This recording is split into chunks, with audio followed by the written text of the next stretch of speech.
Here we will talk about the commutation process or the commutation overlap, and due to commutation overlap what happens to the output voltage ripple. Here also, instead of going to the 3-phase fully controlled converter, we will take the semi converter or the 3-phase midpoint configuration, and we can explain the same thing for the 3-phase fully controlled converter also. So, let us draw the schematic of the 3-phase fully controlled converter. This is my E1 phase, this is my E2 phase, this is my E3 phase, this is my neutral side phase, mains neutral. So, the finite inductance, it can be the line leakage inductance, transformer leakage inductance, we can or we have deliberately introduced to avoid the short circuit between the phases during the commutation overlap. So, this is my thyristor.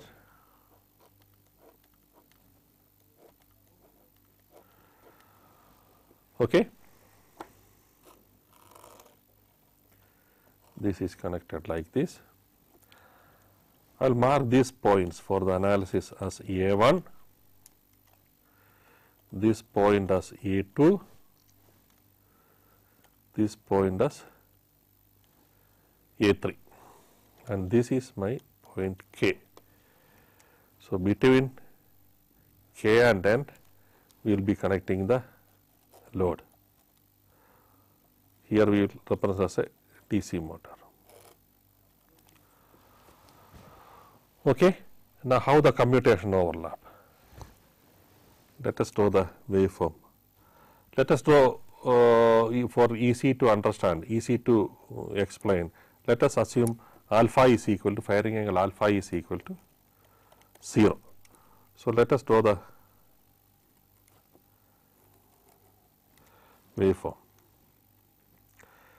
This is the half side of my E1, half side of my E2, this is my E3, E1,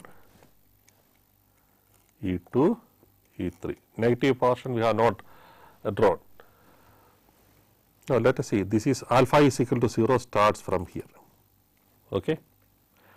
At this point, the T3, that is 3, T1, T2 and T3. At this point, till this point T3 was conducting, now T1 will be turned on. So, what will happen, and assuming load is highly inductive, we will assume the output, the current, the load current, this one that we say as ID is purely DC. So, we are not worried about the ripple part now. So, what will happen to the current? How the commutation, how the current transfers from one side to other? Let us see. At this point, that is here,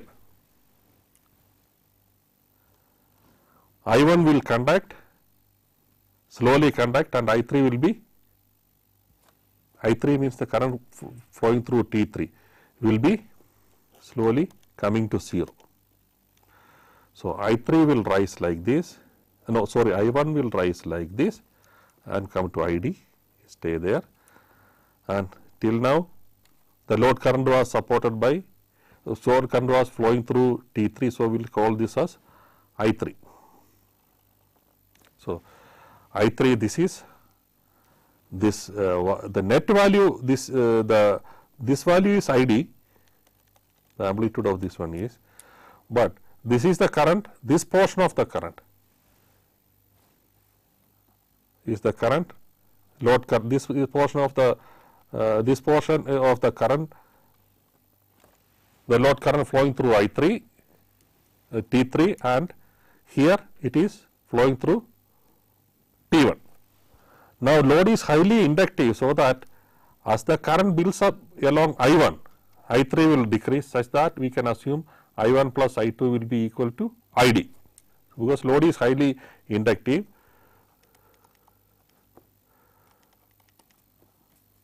during this portion we can assume I3 plus I1 is equal to ID, and finally the current through I3 decreases, and fully after some time it will fully, the full load current will be taken over by I1. So, now again here at this point T2 will be turned on. So, when T2 will be turned on, we can use a different color so that it will get, here T2 will be turned on. At this point, till this point, I1 is equal to ID, that is the current through T1 will be ID, and from here I2 will slowly come into picture, and thyristor T1 will be switched off by T2. So, current will slowly decrease like this, and I2 will slowly increase like this. So, this portion is the I1 portion. Here also during this period we can assume I1 plus I2 is equal to ID. Okay. So, what happens whenever there is a commutation, whenever we have initiated a turn on of the thyristor, momentarily both the thyristors will be turned on, that is this portion during this period T1 and T3, this period T1 and T2. And we can also from the voltage waveforms here, the instantaneous values of the voltages are not the same, okay, in this portion and this portion during the commutation overlap. So, there is a difference in the voltage. This voltage has to be dropped across some element. For that purpose, we have put this inductance, or many times the transformer leakage inductance may be sufficient. Now, let us find out during this period what will happen to the output DC voltage. Let us, the interval we will take it from for T1, the commutation from T1 to T2 we will take for the analysis. So, this period we will take as this is the period T1, this period we will take it as T2. So, during the current transfer from T1 to T2, from this figure, what is VA1N? VA1N is equal to E1 plus, let us for the we will say the leakage inductance, this one we will make it as, this is L1, this is L2, L3, but in our practical cases L1 is equal to L2 is equal to L3. Just for easy analysis we will make it as L1 into di1 by dt. Okay. And during the period, that is period from T1 to T2, that is commutation from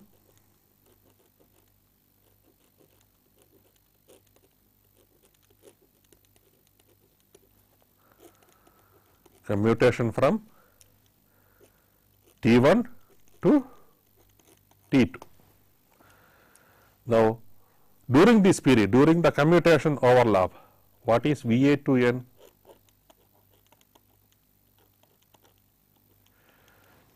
VA2N is equal to E2.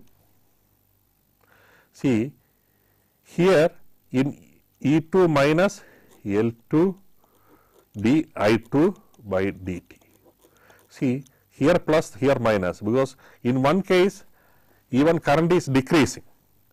So, di by dt is negative, the polarity will be trying to aid the voltage here at the E1 side, and in the other case current is increasing, so it will be trying to oppose L di2 by dt. So, VA2N will be E2 minus L2 di2 by dt. Now, for analysis some the assumptions, we can use some assumption. One assumption what we made, we cannot take all the practical, all the non-idealities into consideration. If you try to solve the equation, it will become complicated. So, some engineering assumptions, so that the final conclusion will not be not very far away from the reality. So, we will assume the current rise and fall is approximately linear. Okay? Assume we are neglecting the load ripple current, and we will assume current is highly inductive. That means the load inductance is much higher than the leakage inductance. So that the change in the leakage inductance current we can assume approximately linear. So that during this period, the magnitude of di1 by dt is equal to di2 by dt, that is the magnitude. And also I1 plus I2 is equal to ID. Now, if you see here, the voltage drop across the thyristors are, we can assume the voltage drop across the thyristors are negligible. Okay? And we can also assume L1 is equal to L2. So, what it shows? So, if we assume that the voltage drop, because both are conducting, T1 and T2 are conducting, the voltage drop across T1 and T2 are negligible, then E1 and A2 will be, A1 and A2 will be shorted to K, that is this point. So, VA1 during this period, VA1 N is equal to VA2 N. Okay? That is from equation 1, and this is 2, this is 3. So, VA1 is equal to VA2N. So, from 1 and 2, E1 plus L1 di1 by dt is equal to E2 minus L2 di2 by dt. Okay? So, then bringing back E1, E2 one side and di1 by dt terms at the other side, we can say, we can write L1 di1 by dt plus L2 di2 by dt is equal to E2 minus E1. Okay? And also we said L2 is equal to L1 is equal to L. So, we can say, or L2, we can say 2 into L2 di2 by dt is equal to E2 minus E1. What it shows? During commutation overlap, when the both devices are conducting, during commutation overlap, when both devices are conducting, the difference in voltage, here E2 minus 1 will be dropped across the leakage inductance. So, a leakage inductance is very much for these type of converters. Otherwise, let us assume that L1 and L2 are not there, and both thyristors are conducting. This E2 minus E1 difference will, heavy circulating current will flow. It can damage the device or the transformer. So, this leakage inductance is required. Now, okay, we have introduced the leakage inductance for one purpose. Now, this part we have not, this commutation overlap we have not taken into consideration while deriving the E0 alpha, that is output DC voltage with respect to the firing angle. Now, what will happen to the terminal voltage or the output voltage due to this firing angle? Or during this commutation overlap, what is the nature of the voltage ripple across the load? We will derive that one now. Let us go to the next page now. Clarity quickly, I will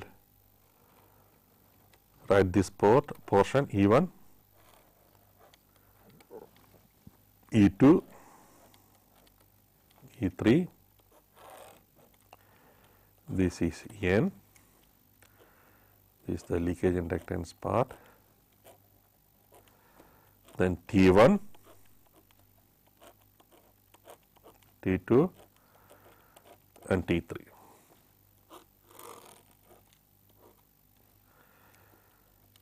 This is K, A1, A2, A3 and our load.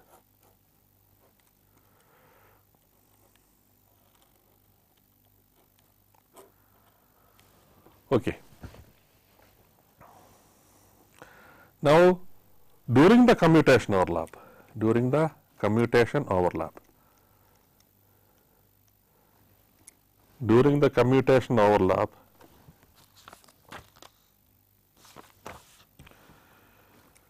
V A1N is equal to E1 plus L1 di1 by dt, V A2N is equal to E1 minus L2 di2 by dt. Also, we said, because assuming the drop, these two thyristors are in the on condition. So, the voltage drop across the device is 0. So, VA1N is equal to VA2N will be equal to VKN. So, this implies VA1N is equal to VA2N is equal to VKN. Okay.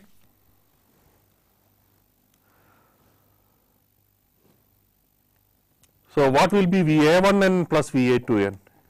VA1N plus VA2N. If you see this equation, the rate of change L1 di1 by dt, L2 di2 are the same, but one is positive and one is negative. So, this will cancel. So, A1N plus VA2N will be equal to E1 plus E2 is equal to 2V Kn. What is Kn? Kn is the instantaneous ripple voltage across the load. So, Vkn is equal to E1 plus E2 by 2. So, during the commutation overlap, previously we assumed the moment commutation started, the moment T2 is turned on, the thyristor T1 will immediately go, thereafter the voltage ripple is the part of E2. But during the commutation overlap, during that small period, that depends on the inductance you have introduced and also depend on the maximum load current, that period. Even this will be equal to E1 plus E2 by 2. That means, during that period, the output ripple is not E2, but E1 plus E2 by 2. So, what will happen if you plot the waveform? So, let us again draw the output ripple, output waveform, that only the positive side. So, this is our positive side of AN. After 120 degree we have E2, then you have the E3, E3, E1, E2. So, during this commutation, let us say commutation overlap is from this to this one, during this period, it is E1 plus E2 by 2. So, if you see here E1 plus, if the commutation is instantaneous, it would have started from here. That is, assuming, let us say the commutation is instantaneous. Instantaneous means here T3 will be off and T1 will be on. Immediately from this point, the commutation starts. So, let us highlight with a different color, so it will be more clear. So, instantaneous means it will start from here. But now due to the commutation overlap, it will never start with the same point at this point. What will happen during this point? It will be E1 plus E2 by 2. So, if you see the net ripple, it will be something like this. That means some portion, some area is lost in the output voltage control. So, it will go like this. This is true in every cases. So, this much is lost. That means now this much area is lost. That means there is a reduction in the output voltage due to the commutation overlap. How to find out the reduction in the commutation overlap? This we can find out from the previous figure, during which the current was this figure. See, assuming the current I2 is slowly increasing and I1 is decreasing. So, during this portion, when the I2 increases, during this portion the voltage drop, the net area of the voltage or the volt second, if we take the voltage along the inductance, will be equal to, we will go to the next page. When the current is slowly rising in the limb, in the limb where the T2 is connected, the volt second, let us say the area dA is equal to L into di2 by dt into d omega t, or x axis d omega t. Okay, this much. So, this will be equal to this d omega t. So, omega is will not be omega is constant. So, we will bring it outside. So, it will be di2 by dt into dt. Okay. But if the commutation was instantaneous, immediately the limb 2 will have the load current, DC current, and there is no drop across the inductance L2. Now, because during the commutation overlap, there is a drop across the inductance. That drop is equal to L into di2 by dt. And what is the volt second? That area product Li2 by di2, that is the voltage, and the x axis d omega t. So, that will be equal to dA is equal to L omega di2 by dt into dt. This is equal to L omega di2. Okay. Now, this is the instantaneous, that small area loss, that is a small area loss during the commutation process. So, total area loss during the full commutation process is when I2 start from 0 to ID. So, the area A lost is equal to integral I2 is equal to 0 to ID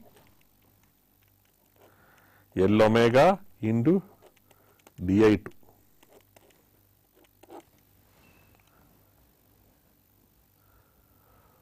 So, as the current increases from 0 to ID, this much area volt second is lost from the output from the output DC computation, the area. This will be equal to L omega into ID. This happens during this much area lost in the integration. Previously, we are integrating the voltage. Now, from that area, total area, this much area will be lost during every commutation. Okay.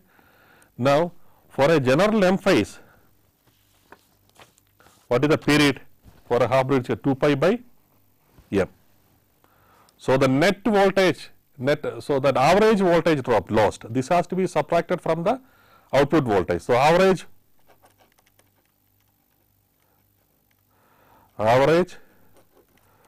loss in output DC voltage due to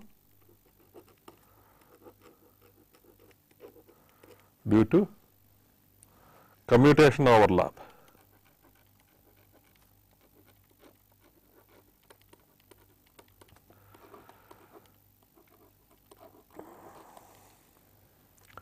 Is equal to L omega ID by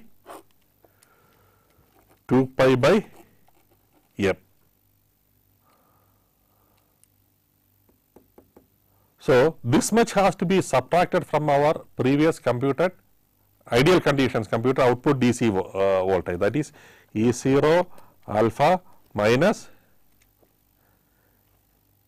m into L omega ID by 2 pi. This much is lost.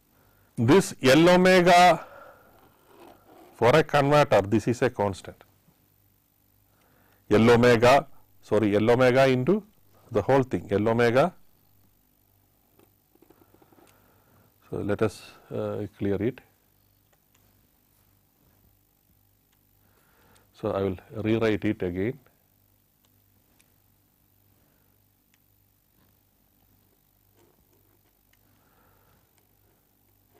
L omega divided by 2 pi.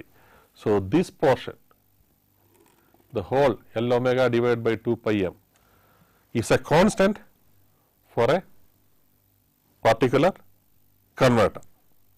So, then if you see here the drop in voltage, that is the V0, the drop in voltage is equal to some constant K into ID. ID is the maximum output load current. So, this can be assumed as a resistive drop because this constant into ID as an internal resistance of the converter, and converter can be, we can model like this. You have the, so the converter will be, we can, this is variable DC voltage, that is our E0 alpha, that is why I put variable here. Then ID is going, then you have an internal impedance that is equal to this value, internal impedance R. R is equal to m L omega by 2 pi. M is the number of phases. For 3 phase it is 3 L omega by 2 pi. Okay, into R. Then you have the load here, this way.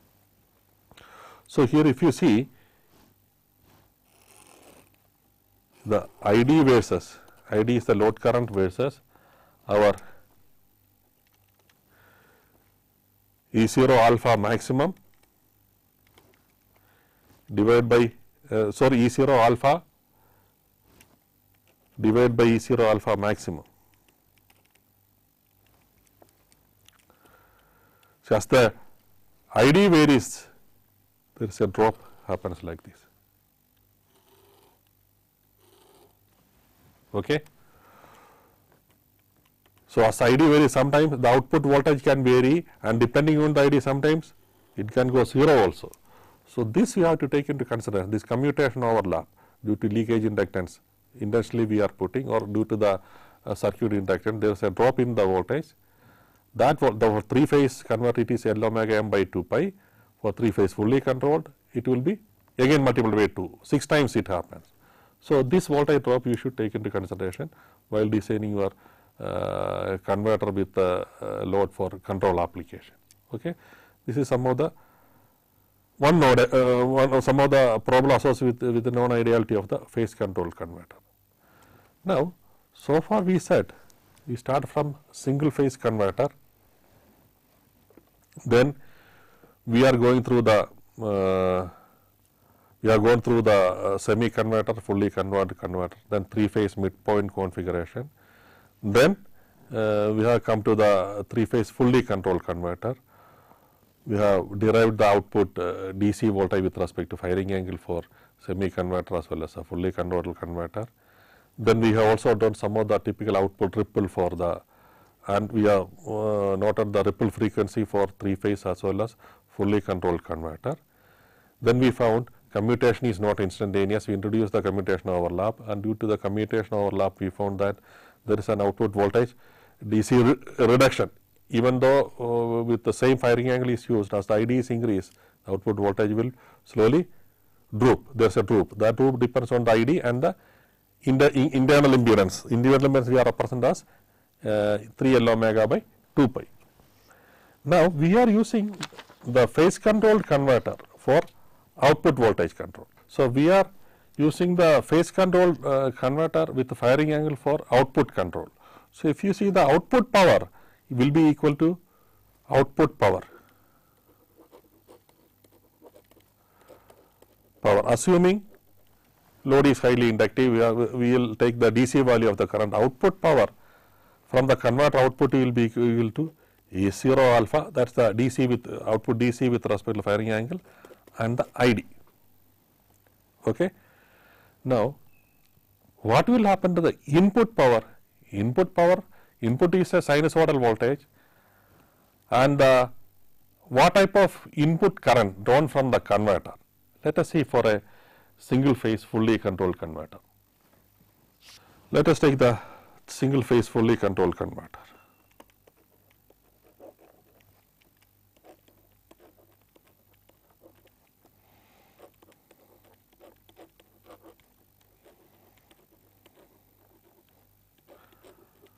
Controlled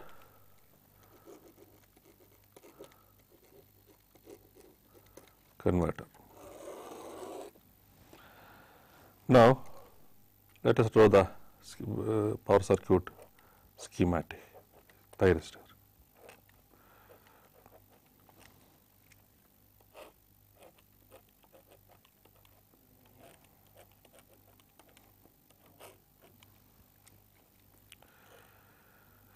This is our single phase, it comes here. Let us see, this is our I1 we represent as input, and we will assume the load current is nearly sinusoidal, ripple part we will neglect. Okay. For analysis, this is our ID, load current. This is our V phase waveform. So, let us draw for the V phase waveform what will happen. Output power is equal to P0 is equal to E0 alpha into ID. The E0 alpha we have derived for a single phase fully controlled converter. Now, let us see what will happen to the input power, that is AC side. If you see here, we will draw the mains waveform first.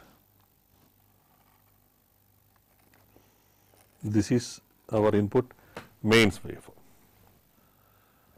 Now, let us mark the thyristors. This is T1, this is T2, this is T3, and this is T4. Okay. Now, let us say that when the firing angle is equal to alpha, when firing angle is equal to alpha from here, this is alpha.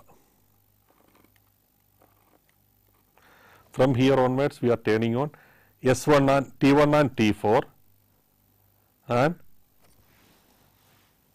for the negative side, firing angle alpha from here to here will be turning on. At this point, we will be turning on, according to diagram, T1 and T4 together. At this point, we will be turning on T2 and T3. Now, when the T1 and T4 is turned on, the load current ID will pass through T1, ID will pass through T1, and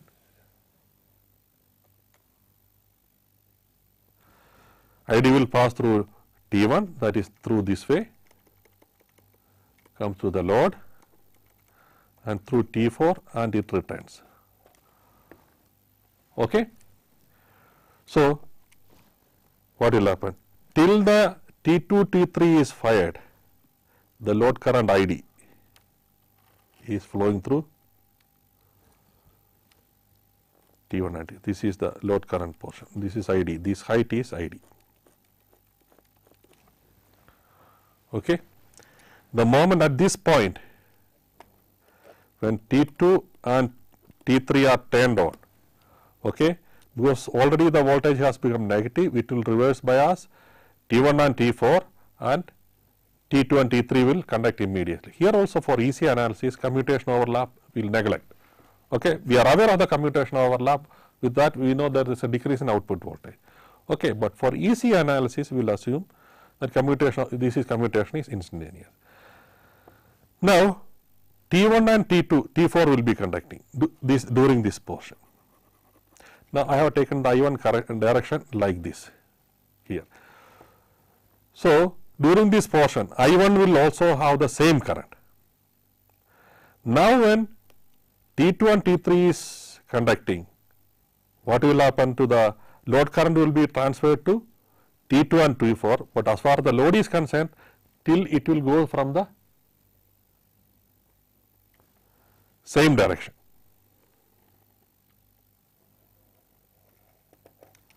Load current will be always in the same direction, but if you see when T2 and T3 are conducting, the load current in the current I1 will be suddenly reversing during the till the next thyristor is fired.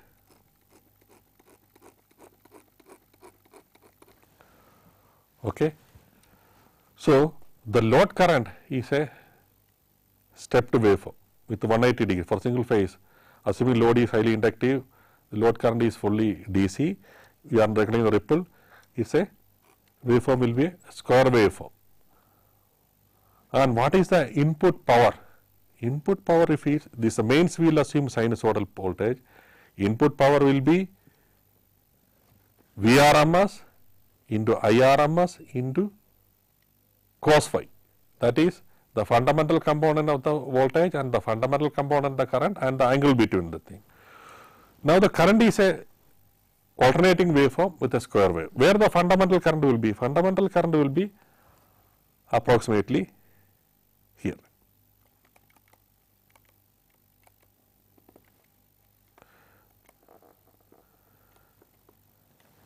The fundamental current will have the same phase relation. You have the same phase relation with respect to voltage waveform as the square wave has the square wave pulsed current has with the phase waveform. So, now here what is the phi? Phi is the firing angle alpha.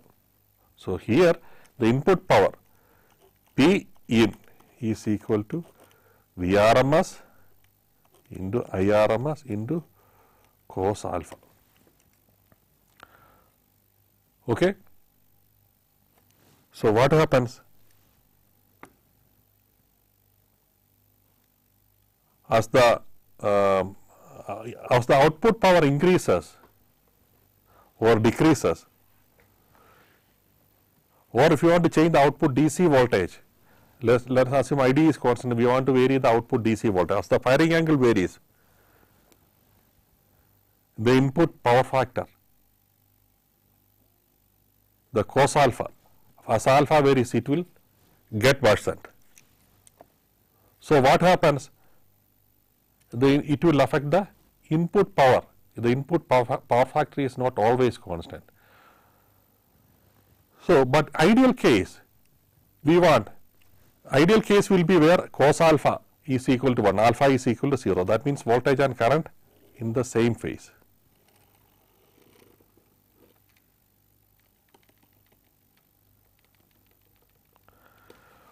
Ideal case voltage, then the output power P0 will be Vrms into Irms. Okay. Now, with the different firing angle, that means output power will be with a different firing angle.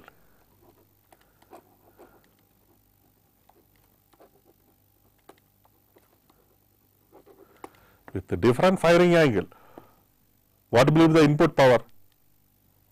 And with the constant load power, load power, what will happen? VR will be the same, IR cos as alpha increases, this cos alpha decreases. Now, to make the power the same, the IR amplitude, fundamental amplitude has to vary. So, this will happen.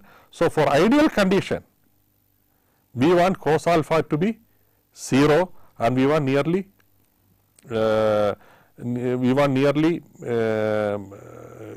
cos alpha should be 1, so that alpha or the phi should be 0. So, this is called unity power factor. This is the ideal condition to achieve. As the power factor increases,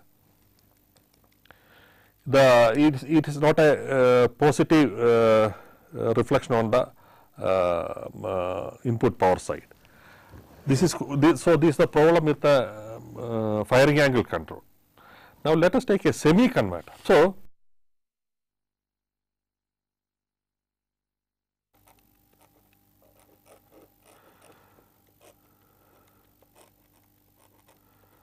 single phase, fully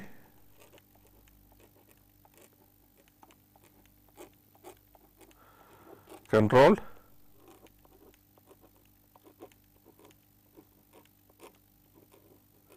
converter.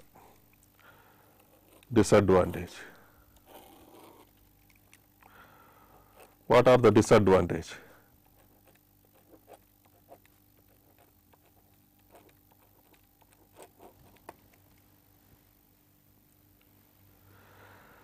So, before coming to disadvantage, what are the advantage? Simple power circuit. The device will be turned on, tires will be turned on the moment the gate pulse is given, and you do not require extra commutation circuit to switch off. These are natural commutation. The incoming phase will switch off the tires in the already conducting phase. So, these are advantages. What is the disadvantage here? The disadvantage here, input power factor is less.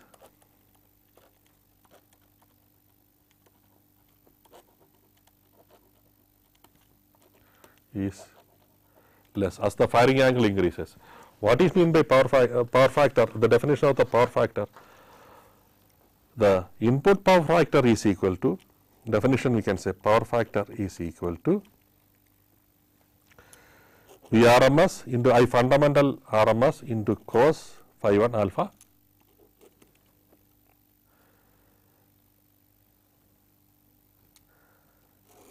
divided by the Vrms, that is sinusoidal, and the total RMS of the supply current. RMS supply current, not the fundamental. That is a square wave. So, because input current, as I told previously, it has a square wave content. In the square wave content, only the fundamental will generate the real power that is required at the output, but the harmonics can also introduce, it can cause heating losses, I square R losses. So, the total power taken from the input side Vrms into IRMS, the supply current, the square wave pulse, and the useful power is equal to Vr into IR into cos phi 1. So, this for a particular ID, whether firing angle is delayed or increased, only the square wave pulse with ID will shift left side to the right side. So, so that the Vrms into IRMS, the total supply current will be always the same, but the input real power Vr into IR into cos phi, that will keep on reducing as the phi 1 increases. So, input power factor is less with the power factor angle. So, this is a disadvantage with the phase control converter. Okay. So, what will happen? So, it will drag as the power factor angle, power factor or the displacement or the firing angle alpha increases, it will draw cos phi decreases and sin phi slowly increase. So, it will drag more and more lagging power and decrease the power factor. So, this is one disadvantage. So, ideal case we do not want any lagging current. The lagging current can we do not want that is a reactive component, it is not generating any useful power.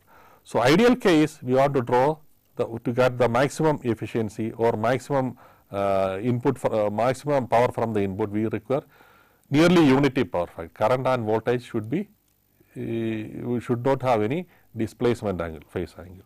So, let us talk about the semi converter. So, fully converter, what is the disadvantage? Let us talk about the semi converter, what will happen for the semi converter. So, let us draw the semi converter waveform. I will draw the semi converter waveform.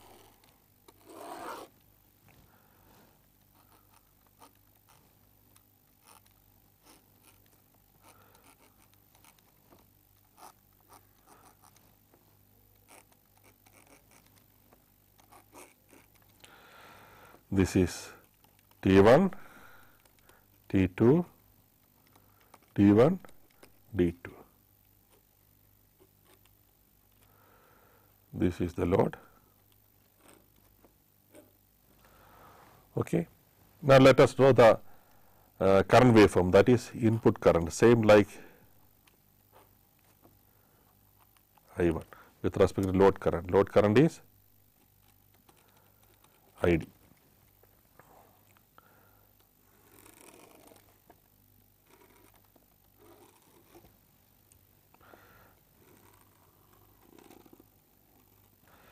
This is our mains voltage waveform. So, here as I told previously, when T1 and D1 are conducting, it is freewheeling. So, there is a 0 period. So, if you see the current during the freewheeling freewheeling period, there is no power, there is no current and no power drawn from the mains. So, if you typically for a firing angle, it will be like this. Then the 0 period, then it goes like this. Okay. So, this is the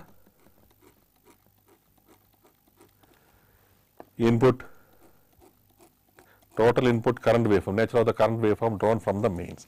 So, because of the part of the time we are not drawing power from the mains, that means we are not drawing reactive component power from the mains. So, here the how the fundamental will be, fundamental will be the zero crossing will be at the nearly half of this one.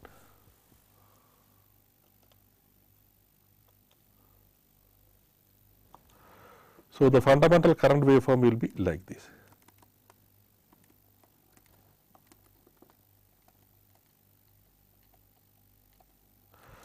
So, what happens, even though firing angle is here, alpha is this much distance, okay, the displacement angle, or the phi is equal to alpha by, that is the fundamental phase shift between the mains and the current is equal to alpha by 2. So, that means here there is an improvement in the power factor. So, for the same firing angle, their reactive power drawn from the mains for a semi converter is less, but semi converter it has its own advantages as well as disadvantages. As far as the power factor is concerned, it has a better power factor. Now, the question is how to get improved power factor from the phase control converter. Okay. Then the question is, with the natural commutation, is it possible? Then we have to introduce these type of off period or force the freewheeling in a phase control by appropriately turning on and turning off the devices. So, force commutation is required. So, if you see here, we require single phase fully controlled converter. Let us take the single phase thyristor. Why we require? We require both positive DC and negative DC. Okay.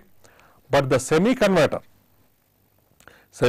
will have only 0 to positive voltage, but the advantage of the semi converter is there is an improvement in the power factor, that is the displacement angle between the fundamental voltage and fundamental input current is alpha by 2.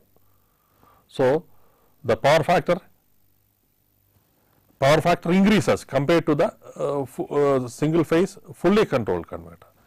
Now, we want to draw, ideal case we want to draw the input current, input power as close as to unity. The fundamental should be fundamental should be in phase with the as closely as possible in phase with the input mains, so that we can have nearly unity power factor and system will not draw any reactive component. Okay. So, the efficiency of the system can also be improved. In that case, what we require? We require a full, single phase fully controlled converter for both positive and negative output DC voltage, but to improve the power factor, we have to force the converter into semi converter operation, both the positive cycle and negative cycle. That means we should have a situation like the single phase half bridge converter, that is that freewheeling freewheeling is happening, there is a during the freewheeling, there is a freewheeling period forcibly happening through the thyristors. In that case, we have to forcibly turn on the device. Okay. No, so not forcibly turn on, forcibly turn off the device. That means natural commutation is required. That means the thyristors should, for some period, it should act as diodes as far as the conduction period with respect to the single phase semi-controlled converters are concerned. But there are many commutation circuits are available. Many of these things are already used in converter application. It is already available in textbook. So, some of the semi-converter operation of fully converter I will be taking in the next class. Then the commutation circuit, one of the very popular commutation circuit and force commutation circuit, and how to design the components we will study in the next class.